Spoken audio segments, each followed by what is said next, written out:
Olá, eu sou o Juliano Mendes, cirurgião de tórax, responsável pelo projeto Doc in Surgery, desenvolvendo competências em cirurgia.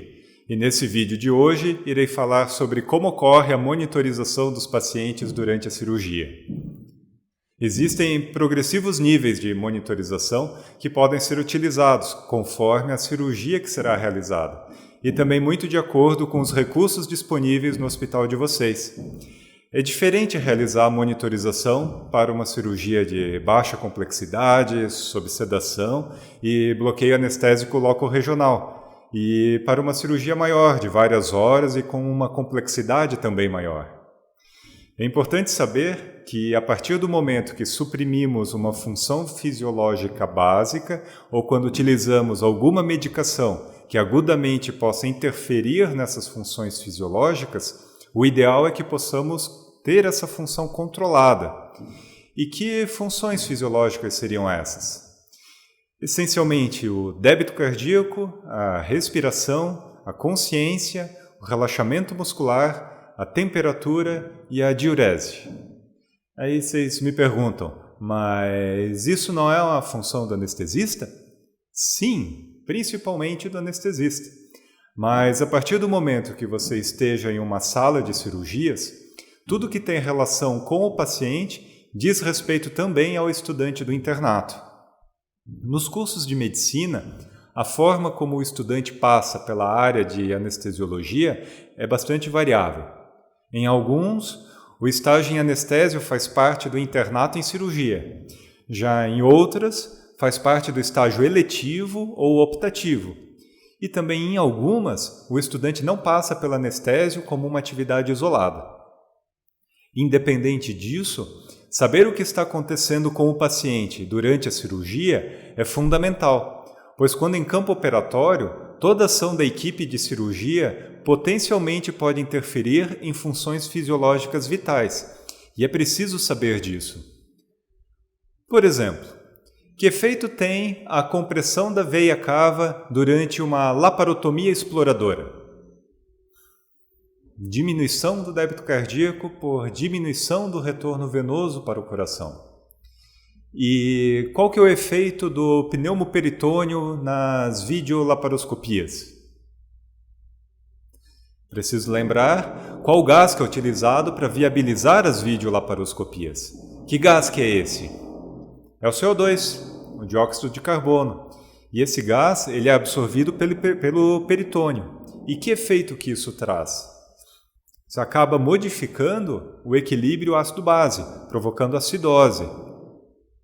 E a perda aguda de sangue por uma hemorragia, que efeitos que provoca? Hipotensão, taquicardia. E no caso das cirurgias pulmonares, já pensaram como é que se consegue operar um pulmão com ele funcionando? Não dá para ficar sem respirar, ficar em apneia por muito tempo, não é verdade? Por exemplo, como realizar uma lobectomia pulmonar, que é a retirada de um dos lobos do pulmão, e manter a respiração durante a cirurgia? A resposta é simples. Lembram aquela cânula de intubação orotraqueal que vocês conhecem? Ela ventila habitualmente os dois pulmões ao mesmo tempo, pois a sua abertura distal ela fica posicionada na traqueia, acima da carina principal. Já para esse tipo de cirurgia, utilizamos uma cânula de 2 lumens, uma cânula com 2 canais que são independentes, como se fossem 2 cânulas unidas em uma só. Os 2 modelos principais dessas cânulas são as de Carlens e as de Robert Shaw. E qual que é a característica principal? Um dos lumens dessas cânulas ele é direcionado para um brônquio-fonte e o outro ele fica na traqueia distal, separado por balonetes que são insuflados com ar. Dessa forma, é possível ventilar cada pulmão de forma independente, tornando possível essas cirurgias. E essas cânulas possuem tamanhos específicos e lados específicos. Cânulas próprias para o brônquio direito e cânulas próprias para o brônquio esquerdo. E qual que é o tamanho dessas cânulas as convencionais? Essa medida é dada em milímetros. A propósito, sabiam que a cânula 8 para intubação ela tem esse número por ter 8 milímetros no diâmetro interno? Já as cânulas de duplo lúmen seguem uma escala diferente, que é a escala em frente. Nesse caso, ela mede o diâmetro externo da cânula. Por exemplo, uma cânula de número 37 ela tem cerca de 12 milímetros de diâmetro externo e uma capacidade de fornecer um fluxo de ar equivalente a uma cânula 8 convencional. E qual número de cânula utilizar? Esse é um tema para um próximo vídeo. Então, já dá para imaginar que uma cânula desse tipo, para intubação seletiva, ela é mais traumática para a via aérea do que uma cânula convencional. Por isso, ela só é utilizada em cirurgias bem específicas. E imagina se durante uma cirurgia essa cânula sai da posição e essa capacidade de ventilar isoladamente cada pulmão é perdida. Isso precisa ser identificado prontamente, tanto pelo cirurgião quanto pelo anestesista e imediatamente corrigido. Por isso que o trabalho do cirurgião é sempre conjunto com o anestesista, para que qualquer tipo de cirurgia possa correr bem. E sobre a monitorização propriamente dita, o que precisamos saber então? Monitorização hemodinâmica, particularmente do débito cardíaco. Primeiro, lembrando, o que é o débito cardíaco? Bem, essencialmente é o volume de sangue bombeado pelo ventrículo esquerdo por minuto. E a gente consegue medir diretamente o débito cardíaco durante uma cirurgia? Sim, é possível. Há uma forma mais invasiva, através do catéter de Swan-Ganz, que é um catéter inserido pela veia jugular ou pela subclávia, e a extremidade desse catéter é posicionada em um ramo da artéria pulmonar.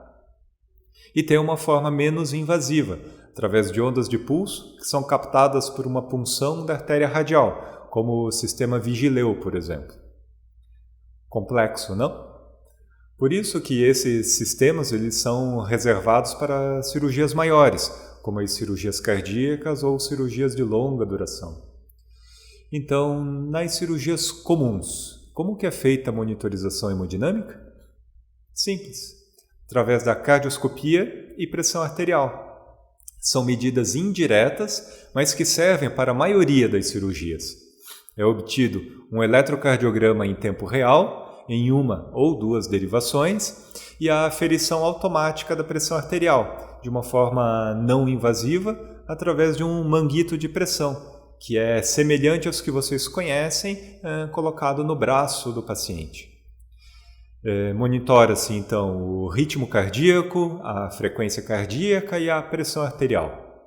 Logo, se o paciente fica taquicárdico, hipotenso, é imediatamente reconhecido.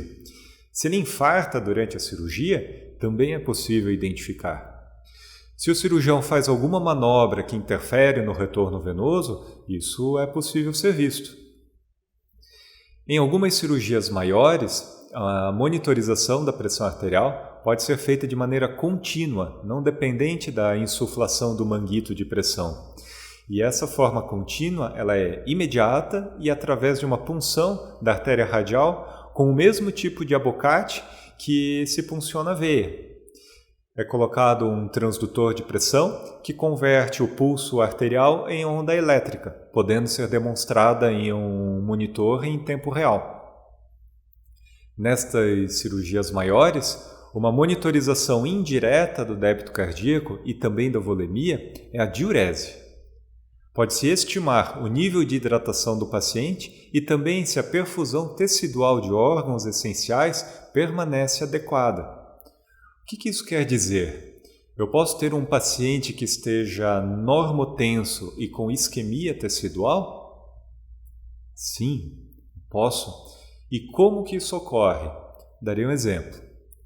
Imagina que durante uma cirurgia qualquer houve uma ruptura de um vaso e hemorragia. Pelos mecanismos fisiológicos de controle da homeostase, na perda da volemia, percebida pelos receptores atriais e aórticos, ocorrerá a liberação de adrenalina. E qual o efeito da adrenalina nesse caso e outros mediadores hormonais? Taquicardia e centralização do fluxo sanguíneo para órgãos essenciais. E quais órgãos são esses? Essencialmente o coração, os pulmões e o cérebro. E lembram quais são os órgãos que mais têm fluxo sanguíneo? Coração, pulmões, cérebro e os rins. Para a manutenção da volemia, os rins cessam a produção de urina por vasoconstrição das arteríolas aferentes. Se essa situação se prolonga, acaba-se utilizando até medicamentos para aumentar esse efeito, para contornar a hipotensão. São as famosas drogas vasoativas. E esta vasoconstrição e centralização do fluxo sanguíneo acaba por gerar isquemia das células do néfron, podendo ocasionar algo que chamamos de necrose tubular aguda por hipofluxo renal prolongado. Uma situação semelhante acontece com o jejum, com o ilho e com o cólon, podendo ficar isquêmicos mesmo com uma pressão arterial aparentemente normal. E a monitorização da diurese passa a ser então um excelente parâmetro de avaliação da hemostase em cirurgias prolongadas, pois a sua diminuição pode indicar sofrimento dos tecidos. E a monitorização respiratória, como é que ocorre? O mínimo nas cirurgias é acompanhar a saturação periférica de oxigênio, que ela é medida através do oxímetro de pulso. Algo simples, mas que fornece informações muito importantes sobre a oxigenação. Mas não é só isso. Lembram da questão do CO2 utilizado nas videolaparoscopias? Que o acompanhamento do equilíbrio ácido-básico é importante durante as cirurgias? Pois bem, é possível acompanhar a pressão parcial do CO2 exalado através do capnógrafo, da capnografia. Com esse parâmetro, é possível corrigir o equilíbrio, aumentando ou diminuindo a frequência respiratória, por exemplo. Mais um ponto de interação entre o cirurgião e o anestesista. São controlados também, com relação à respiração, o volume corrente, a pressão ventilatória de pico, a expiratória final e o volume minuto. Mas por que isso? Porque durante a anestesia geral, o controle da ventilação é repassado para o equipamento da anestesia, sob comando do anestesista. E a insuflação dos pulmões, que ocorre naturalmente por uma pressão negativa intratorácica, passa a ocorrer por pressão positiva. O ar é forçado pelo ventilador a entrar nos pulmões.